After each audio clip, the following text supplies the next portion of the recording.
Right సరిగా రాత్రి వరకు కవిత ఇంటి వద్ద హైడ్రామా గేటు తోసుకొని లోపలికి వెళ్లిన కేటీఆర్ హరీష్ ఈడీ అధికారులతో కేటీఆర్ వాగ్వాదం వారెంట్ చూపించడంతో సైలెంట్ అయిపోయారట.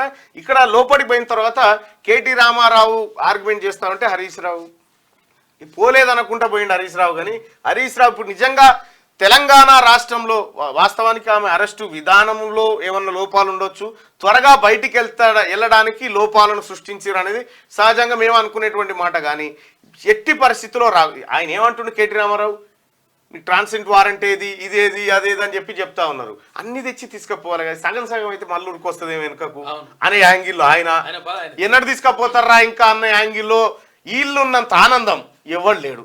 కవిత కారెక్కి నవ్వుకుంటూ పోతా ఉంటే మనం ఆందోళన చెందాల్సిన పనే ఉందా?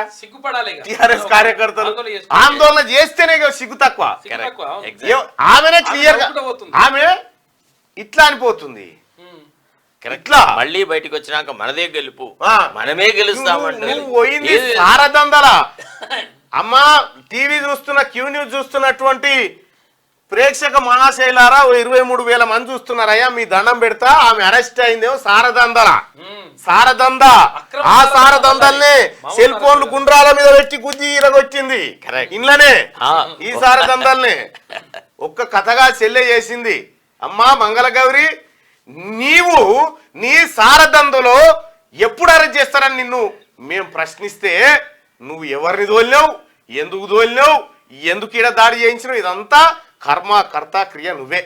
కానీ ఒకటి గుర్తుపెట్టుకో, అన్ని రోజులు శుక్రవారం ఉండదు చెల్లె, ఆదివారం కూడా వస్తుంది ఓ రోజు. ఆ ఆదివారం నిన్న శుక్రవారం వచ్చినట్టే వచ్చింది నీకు. ఇప్పుడు పక్కన ఉన్నటువంటి హరీష్ రావు కేటీఆర్ నువ్వు రాసి పెట్టుకో, పార్లమెంట్ ఎన్నికలు అయిపోయిన 15 రోజులకు నువ్వు జైలు ఉంటావు, పక్కా ఉంటావు, నువ్వు రాసి పెట్టుకో. ఎందుకు చెప్తా ఉన్నా ఇదంటే నీ ఓవర్ యాక్షన్ కూడా ఎక్కువ అయిపోయింది. నాకు తెలిసి వీడు ఉన్నాడు పారిపోతాడు, పక్కా ఇక్కడ ఉండడు సార్, పక్కా పారిపోతాడు. ఎందుకంటే సీరియస్ ఈ ప్రణీత్ రావు దాంట్లో పక్కా కేటీ రామారావు ఉంటాడు, దివికొండ దామోదర్ రావు ఉంటాడు, ఎర్రబల్లి దయాకర్ రావు ఉంటాడు, అందరూ ఈ ముఠా అంతా ఇన్వాల్వ్ సైమల్టేనియస్ గా పోతూ రాముడు ఎంత తెలియకలడు చూడు. పోతూ ఆ ఈడీ అధికారులు జూబ్లీహిల్స్ పోలీసు బంజారాహిల్స్ పోలీసు వాళ్ళకు దరఖాస్తు పెట్టిపోయారు, ఇలా మీ చర్యలు తీసుకొని విధులను ఆటంక పరిశీలని 353. ఇప్పుడు బంద్ ఎవరి చేతులకు వచ్చింది, వాళ్ళకి రావద్దు, రాష్ట్ర ప్రభుత్వం చేతులకు వచ్చింది. అంటే ఎంత ఈజీగా సిక్కిపోయింది చూడు. అంటే ఇప్పుడు పోగాలము దాపరించేవాడు పరవశ చిన్నేశ్వరి చెప్తాడేమన్నమాట. ఏమని అంటే పోగాలము దాపరించో దీప నిర్వాణ గంధము కనరు ముట్టుకోనంటే, అంటే దీపం ఆరిపోయే ముందు ఒక రకమైన వాసనను వదులుతుంది. ఆ వాసనని అంటే వాడికి పోగాలం వచ్చింది కాబట్టి ఆ వాసన వాడు గ్రహించాడు. అదే బతికుండాల్సిన ఆశ ఉన్నవాడైతే ఏం చేస్తాడంటే ఆ వాసన అరే ఏదో ప్రమాదం చేస్తాడు, దూరం పోతాడు. అది విష్ణు శర్మ చెప్పిన దాంట్లో ఉన్నదనమాట. అంటే వీడికి ఆ పోగాలం వచ్చింది కాబట్టి వీడితో చెల్లించుకున్నాడు. ఒక్క రకంగా వీళ్ళు ఇంత చదువుకున్న వాళ్ళు కదా. ఇప్పుడు కేటీఆర్ ఏం పెద్ద ఏదో ఇల్లిటరేట్ కాదు, సెమీ లిటరేట్ కాదు, ఫారిన్ లో చదువుకున్నాడు, అమెరికాలో చదువుకున్నాడు, ప్రజాస్వామ్యానికి బీజాలు నాటినటువంటి ప్రాంతంలో చదువుకున్న వ్యక్తి ఈ రాష్ట్రంలో ప్రజాస్వామ్యం కూని అవుతున్నప్పుడు నీ అంతరాత్మ ఏమైందయ్యా? ఇవాళ you are paid in the same kind. నువ్వేం చెప్పినావు నీకు తెలియదా కేటీ రామారావు? ఇగో ఒక మంచి అలవాటు ఉంది, అదేంటంటే అడ్డంగా దొరికిపోవడం, దొరికిపోయిన తర్వాత మిద్దెలెక్కి అరవడం, బుకాయించడం. నేరమే జరగకపోతే తప్పే చేసి ఉండకపోతే ఇంత భయం ఎందుకండి? పైపెచ్చు దొంగకు నోరెక్కువ అని ఉల్టా చోటు కొత్వాలు కూడా అంటే అని నైతిక బాధ్యత సిగ్గు ఏమైనా ఉంటే విచారణకు ముందుకు రావాలి. ఇది పద్ధత, విచారణ చేయనివ్వరా? అయినా దాచేది లేకపోతే భయం ఎందుకంటే నేను అడుగుతా ఉన్నా. తప్పు చేయకపోతే భయం ఎందుకు? విచారణ ఎదుర్కోవడానికి భయం ఎందుకు పడాలి? కోర్టుకు ఎందుకు వెళ్ళాలి అంటే ఆలోచించాల్సిన అవసరం ఉంది. ఒకవేళ తప్పేం లేకపోతే క్లీన్ చిట్ కూడా ఇస్తాం, భయపడాల్సిన అవసరం లేదు. కానీ విచారణకి కవిత కోసమే ముందస్తుగా మాట్లాడి పెట్టినట్టు అంటే ఇది అట్లనే ఉంటుంది. అంటే ఏదైతే ఒక వీళ్ళు చేసేటువంటి వ్యవహారంలో ఇది సంసారం అంటారు. కరెక్ట్. ఇప్పుడు ఈడీ చేస్తుంది వ్యభిచారం అని చెప్తున్నారు. ఎగ్జాక్ట్లీ. ఇప్పుడు ఇదే ప్రశ్నలు ఇవే ఈ డైలాగ్సే కవితకు వర్తించావా? ఎందుకు ఆమెకే అదే అంటే చెప్తున్నాను. నువ్వు అన్యాపదేశంగా మనిషి తన అంతరాత్మలో ఉన్నటువంటి విషయాలు బయటికి వెళ్తాడు.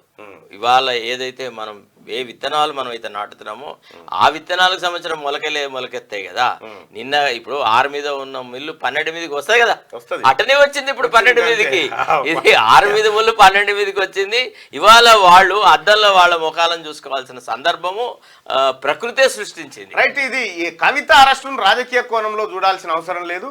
రాజకీయాలే, కవిత అరెస్టే.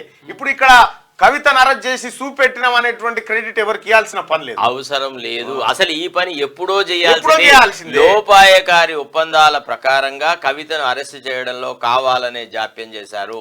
తమకు రాజకీయంగా అనుకూలంగా ఉన్న సందర్భంలోనూ కవితను అరెస్ట్ చేసేసి రాజకీయ పబ్బం గడపడానికి మోడీ చేసిన నాటకం ఇది. నిన్న ఎందుకు what is the sanctity of yesterday? నిన్న ఏమైనా గొప్ప విషయం. ఒక పక్క మోడీ ఇక్కడ ల్యాండ్ అవుతాడు, తర్వాత రోడ్ షో చేస్తుంటాడు, ముఖ్యమంత్రి ఏమో ఇఫ్తార్ విందులో ఉంటాడు. అందరూ అన్ని రకాలుగా ఉన్నప్పుడు బీఆర్ఎస్ బీజేపీ ఒకటి కాదు, మేము వ్యతిరేకము, నిజానికి బీఆర్ఎస్ మీద మేమే దుందుడుకు చర్యలు తీసుకున్నాము, కాంగ్రెస్ తీసుకోవట్లేదు అనే ఒక నెరేటివ్ బిల్డప్ చేయడానికి ఎందుకు ఈ నాటకం చేశారు. ఇప్పుడు ఈడీ ఇచ్చినటువంటి కంప్లైంట్ ను గౌరవిస్తూ కేటీ రామారావు మీద ఎఫ్ఐఆర్ కట్టిరు. కరెక్ట్. మీ ఈడీని కాంగ్రెస్ పార్టీ గౌరవించినంతగా బీజేపీ గౌరవిస్తలేదు. ఈడీకి కంప్లైంట్ ఎప్పుడు వచ్చింది కవిత మీద? ఎప్పుడు ఈడీ చర్యలేదు? ఇదే ఈడీ కంప్లైంట్ చేస్తే 5 నిమిషాల్లో ఎఫ్ఐఆర్ చేసి పెట్టింది రాష్ట్ర ప్రభుత్వం. రాష్ట్ర ప్రభుత్వానికి ఉన్న నిబద్ధత, కాంగ్రెస్ పార్టీ ప్రభుత్వానికి ఉన్న నిబద్ధత మీకు ఎక్కడి లేదు. కాబట్టి ఒక విషయం ఏంటంటే, నీవు నేర్పిన విద్యేగా నీరజాక్ష.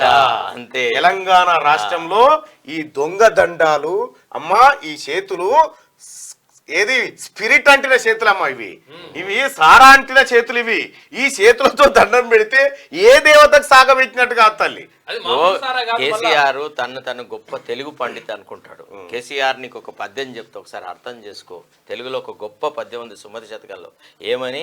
కమలములు నీట భాసిన కమలాప్తుని రశ్మి సోకి కమలిన్ భంగిన్ తమ నెలువులు తప్పిన తమ మిత్రుల శత్రులవుదురు తత్యం సుమతిని.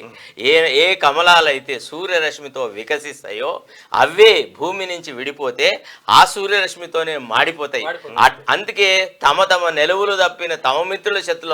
నువ్వు ఎవడెవడినైతే భుజాల మీద ఎత్తుకున్నావో వాళ్ళందరూ ఇవాళ పోయి అయితే బీఆర్ఎస్ పార్టీలోనన్నా చేరినారు, లేకపోతే కాంగ్రెస్ పంచలోనన్నా చేరినారు. నువ్వు అంతేందుకు కవిత అరెస్ట్ అవుతుంటే జిహెచ్ఎంసీ పరిధిలో ఉన్న ఒక్క ఎమ్మెల్యే రాలేడికి? ఎందుకు వస్తాడు? ఒక్క కార్పొరేటర్ రాలే. కరెక్ట్. నువ్వు వాళ్ళని బానిసలుగా, అరే ఎన్నడన్న ముఖ్యమంత్రి తన ఎమ్మెల్యేలతో మాట్లాడినాడా, కార్యకర్తలతో మాట్లాడినాడా, పార్టీ వాళ్ళతో ఏది చెప్పినా నువ్వు ఎవడేం చెప్పులేదు. ఆల్ ఇండియా ప్రసారాలు, నిలయ విద్వాంసుల వాద్య గోష్ఠి, అందరూ చప్పట్లు కొట్టలేదు తప్ప చర్చ లేదు, కార్యక్రమాలు. రైట్. కవిత అంశాన్ని మొదటగా తీసుకుందాం. ఇక వెలుగు దినపత్రికలో కవిత అంశం ఇది ఉంటే మిగతా వార్తలు కూడా కవర్ చేస్తాం. కానీ ఈ ప్రధానమైనటువంటి వార్తాపత్రికలు కవిత ఇష్యూని ఎట్లా కవర్ చేసినాయి అనేది ఒకటిగా